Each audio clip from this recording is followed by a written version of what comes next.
छोड़ के खड़े हो जाएंगे प्रतिष्ठा उनकी बढ़ाने के लिए। वैसे ही सभी ऋषि महर्षि सूत जी के देख के अपने स्थान छोड़ के खड़े हो गए। कैसे टीचर आते थे सब बच्चे अपने बेंच पे खड़े हो जाते हैं, उनको प्रणाम किए, प्रणाम करके अपने से ऊंचा स्थान दिए। मान लीजिए कुर्सी पे बैठे थे तो उनको बहुत बड़ा आसन लगा दिया गया राजा के जैसा कि आप विद्वान हैं, आपको हर चीज के नॉलेज है, तो आप अच्छा ज्ञान दीजिएगा, तो आप हमसे ऊंचे स्थान पर बैठिए।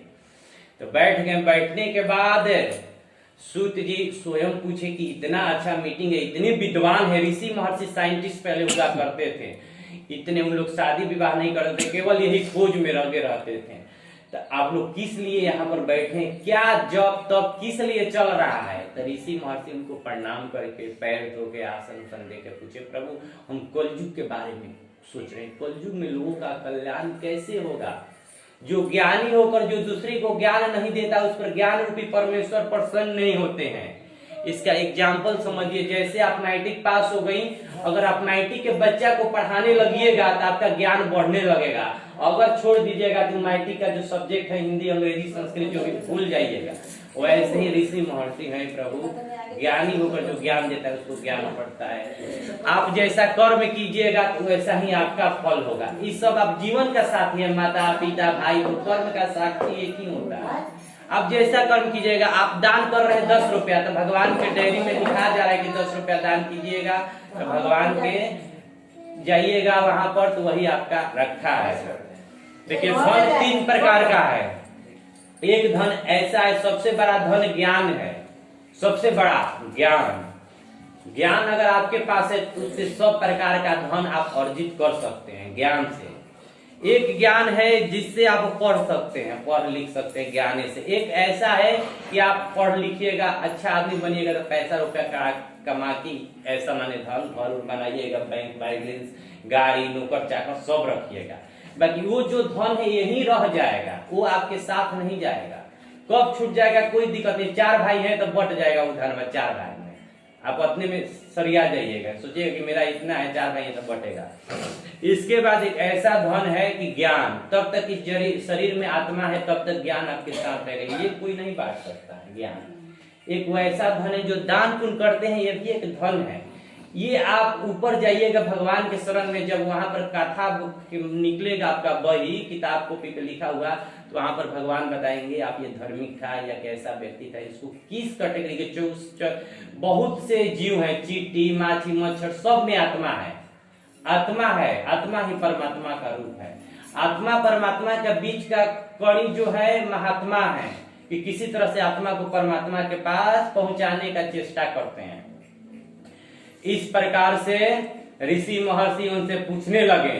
पूछने के बाद ऋषि महर्षि से सूत जी बतलाए कि जो आज आपसे हमसे आप लोग पूछ रहे हैं, आपसे पहले से भी एक नारद जी प्रश्न भगवान विष्णु से स्वयं पूछ चुके हैं। जैसे मैं आज ये जो किताब पढ़ रहा हूँ, इससे पहले भी ये किताब को कोई पढ़ा होगा, कोई लिखा होगा, उनसे पहले लिखने वाला के भी कोई समझाया होगा। हम सोचते हैं कि हम ही तेज हैं, हम ही डॉक्टरी का तैयारी करते, हमसे भी पहले कोई डॉक्टरी का तैयारी किया होगा। वैसे ही सूत जी बतलाए कि ये प्रश्न नारद जी भगवान विष्णु से स्वयं पूछे थे। भगवान जिस प्रकार से नारद जी को समझाए थे वो हम आप लोगों को समझा रहे हैं, जो सुन के हम रखे वह समझा रहे, उसे ध्यान पूर्वक आप सुनिए।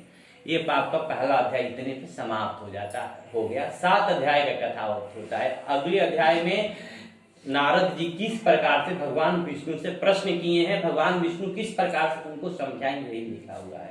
एक बार प्रेम से बोलिए श्री सत्यनारायण भगवान की जय, भगवान विष्णु की जय, कलशवाही सर्व देवता सर्व देवी की जय।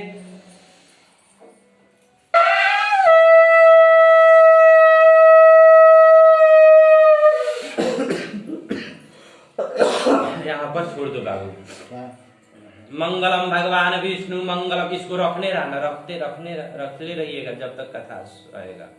आप छोड़ दिए थे पहले ही, क्या छोड़ दीजिए इसको हाथ में रखना है, इसे जब जयकारी बुलाएगा इसे छोड़ के प्रणाम करना है इस तरह से, ठीक है बाबू? ये रखिए हाथ में।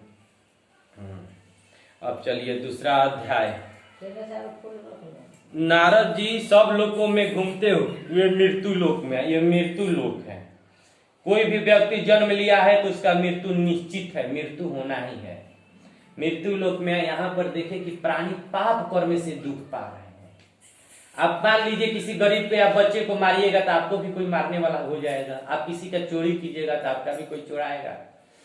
तो देखे कि सब लोग पाप कर रहा है, पाप कर्म से दुख पा रहा है। नारद जी चिंतित हो गए, वो शंख चक्र गदाधारी भगवान विष्णु के पास पहुंच गए। नारद जी हर जगह पहुंच जाते हैं, राम राम लड़ाइयों लगवाते हैं। नारद जी लड़ाइयों लगवा देते हैं, पहुंच गए भगवान विष्णु के पास। हाँ, मीडिया से पहले के सही कह रहे, अपना पहुंच के भगवान विष्णु को प्रणाम किए। सबसे पहले किसी के बड़े आदमी प्रणाम किए, उनसे बोले कि प्रभु मेरे पास कैपेसिटी नहीं है, क्षमता नहीं कि आपसे कोई हम प्रश्न कर सकते हैं। बहुत बहुत स्तुति की संस्कृत में। इसमें भगवान विष्णु से बोले प्रभु आप ही जीव के उत्पन्न करता है, यहाँ जीव जितने हैं सब आप ही उत्पन्न किए हैं, आप भक्तों के दुख के नाशक हैं। भगवान अपने भक्त पे बहुत प्रसन्न रहते हैं। जब भक्त के नाम सुने तो भगवान जग गए। भगवान विष्णु सोए रहते हैं, अपना सांप पे सोए रहते हैं, जगते जल्दी नहीं है, जग गए। जगने के बाद बोले कि तुम किस काम से आए हो, तुम्हारे मन में क्या है, जो हमसे पूछोगे हम वो बतलाएंगे, जल्दी प्रश्न करो। नारद जी बोले कलयुग में प्राणी पाप कर्म से कलेशित हो रहे हैं, उनका दुख कैसे दूर होगा, आप कृपया करके हमको बतलाइए, अपने भक्त का दुख आपका कैसे दूर करिएगा। भगवान विष्णु बोले कि मानव जाति पे आप कल्याण के लिए बहुत अच्छा प्रश्न पूछे, जिसके करने से प्राणी मुंह से छूट जाए। देखिए कितना बचा हुआ मुंह, क्या मुंह है कि हम आज 50 रुपया कमाएंगे, 50 रुपया से 100 रुपया कमाएंगे तो हमारा मेरे नाती पोता सब कोई उसी से खाएगा, ये मोह है। अगर 10 रुपया मेरा पेट भर जाता है तो हम 10 रुपया कमाएंगे, सुखी से खाएंगे, वही सबसे बड़ा संपत्ति है। बाकी झूठ है, गलती सही से संपत्ति नहीं अर्जित करना चाहिए, नहीं तो कलयुग में ऐसा